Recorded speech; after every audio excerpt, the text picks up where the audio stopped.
Hi there guys, this is Nick from thisandroidlife.com. What we've got today is an unboxing of the Motorola Xoom Android tablet.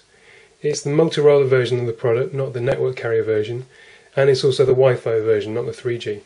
So let's take the lid off the box, let's have a look what's inside.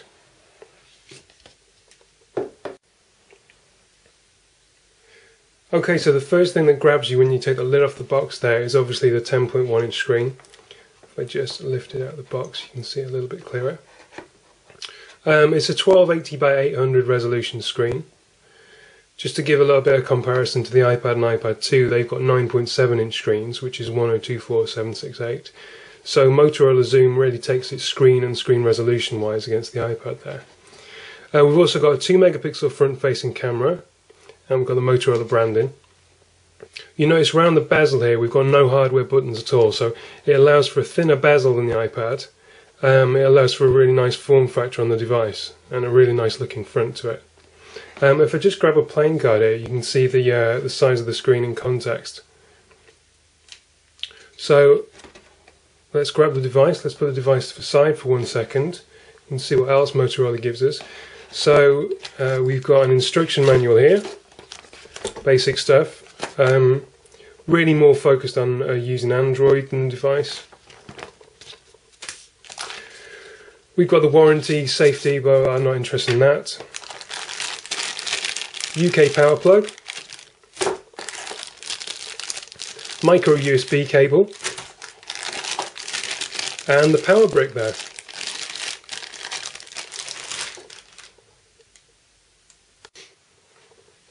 So if I grab the device again, we can start to take a look around it. If I flip it over, we'll start with the back. Okay, so it's a two-part back. We've got like this soft tactile feel plastic making up this part, and then this is a unibody aluminium shell. So you know, the whole device feels really solid, really well built. We've got two stereo speakers there. We've got the 5 megapixel rear-facing cam. We've got a dual LED flash, and this is where the power on-off switch is situated. So let's take a look at the main ports here. What we've got here is just a little hole for the microphone. We've got a tiny little socket there, which is for the power adapter. Now you can't charge these off the micro USB, which is a bit of a shame. But yeah, that's where the Motorola power adapter fits into. So this thing here, this odd looking thing, is apparently for the dock, the Motorola dock that's probably released or due to be released. We've got a micro HDMI connector there, and we've got a micro USB socket there. So if we take a look, now we've got the volume up-down switches here. Very subtle, very simple, but nicely placed, well functional. If we look on the top edge here, we've got the 3.5 inch audio jack. It's an odd place to put it, really. I don't know why they put it on the top there. I suppose, you know, the technical reasons why, but it's not an ideal placement for it. What you've got to its left is the SD card slot. I'll take this out. That's kind of like an SD card blanking plate.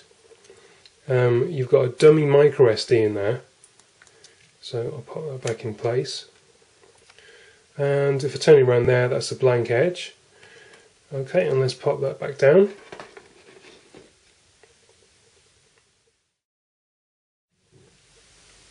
Okay, so the only thing left to do is to power up the device and take a look. Hold the power switch down at the back there for a couple of seconds. And we've got the Motorola boot screen come up, dual core, because it's of course got a dual core processor. Boot up from cold takes a little while. From just the standby, it's very quick to come on again.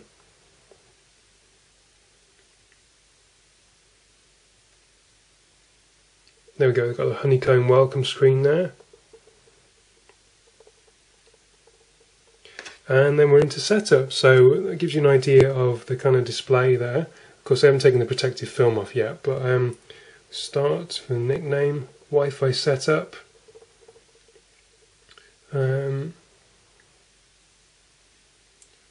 Refresh. Lets me skip it for now. Okay, next to that. Yeah, I'll sort that later. Sign in to get the Google account. I agree. I agree.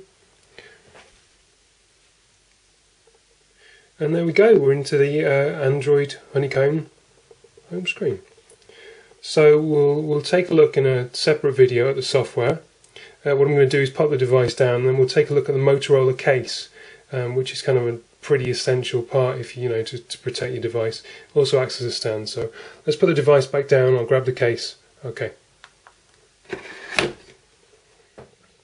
Okay, so what I've got here is the Motorola Folio case for the Xoom. That's the packaging it came in. Put that to one side. This is the case itself. If I hold it up to the camera, you may be able to get a sense of the material it's made of. It's not actually a fabric, it's kind of like a padded plastic, but it feels a good choice. It feels like a protected device. Around the sides you've got hard plastic. That certainly, you know, it'd take the force of any impact if you dropped it. This is good protection. On the back it's kind of the same material there. You've got this hard plastic front at the top there. You've got a cutaway which allows for the stereo speakers and the front facing camera and the power button to be seen. If I put it on the table there and open it up, you can see you can use the device just like a book. What you can do with this case, which really sets it apart from the other kind of third-party cases that you might find elsewhere by different manufacturers, is you can just take that and it turns into a stand. So you've got a stand there at the most severe angle. You can take it and you reposition it, and you've got a kind of a 45-degree angle, which is a really nice viewing angle there. That would be a great position if you wanted to add sort of a keyboard, I think. You can also position it on the lowest setting, which is almost flat. It's like a slight incline. So yeah, if you're in the market for a case to go with your Xoom, I definitely recommend the Motorola Folio case. It really it acts as a stand as well. It's kind of that sets it apart from the other cases on the market. So thanks guys, that was Nick for thisandroidlife.com.